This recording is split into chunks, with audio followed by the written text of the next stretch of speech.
هذين وعسريسنا سفيان ما شاء الله مركزو دوادا ويلش oo faarax marti gurigooda ka fadhiga kaca cuntada sameeysta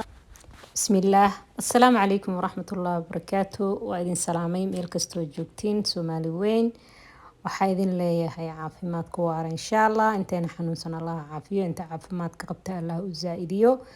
ما شاء الله تبارك الله ميشان سبتدي أما جمعي مرك خطبة لغا سو بحاد بسي أنا فرصة لو هلو ميشان والغو كل ما إن qofkan maaragtay cuntada kariska dhibaayo kale waa laga caawiyaa kan ka saayana wuu caawiyaa oo waa la is caawiyaa ma sha Allah tabarakallah meel kastoo joogtiin wiilish waxa idin dhihi lahaa fadhiga ka kaca wax waa sameeysan kartiin wax waa karsan kartiin ma sha Allah Cabdisalaan hada baasto oo aad u adag oo qof walba sameyn karin uu sameeyay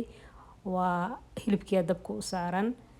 in Maryan waxay noo sameysay basboosa ma sha Allah marka qof walba farsamadiisa la soo baxayaa waayo hadaa adig taqaanid walaalka aqoonin hadaa bartid oo dhiirigelin siisid adigana ajra kaaga socdo qof walaalkaagana waxbuu bartay adigana waa maxaa dhahay asigana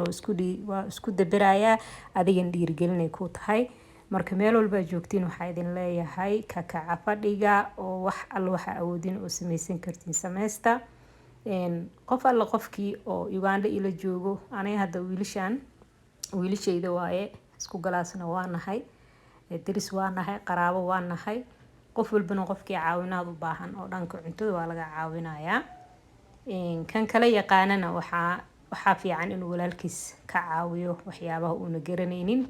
marka waxa idin leeyahay hore u socda waa taqaanin wax walba waa sameeysan kartiin wiilish Soomaali wax ma yaqaanaan wiilish Soomaali cunto karis ma yaqaan wax sa idin goyso aniga waxaan arkay wiilal Soomaali oo qatar ma sha Allah inta aan soo bandhigina ka badan hadda inta aniga aan soo bandhigo inta aan soo bandhigiyan ka dhigina ka badan ma sha Allah tabarakallah waa wiilal karti leh oo wax sameeysan karo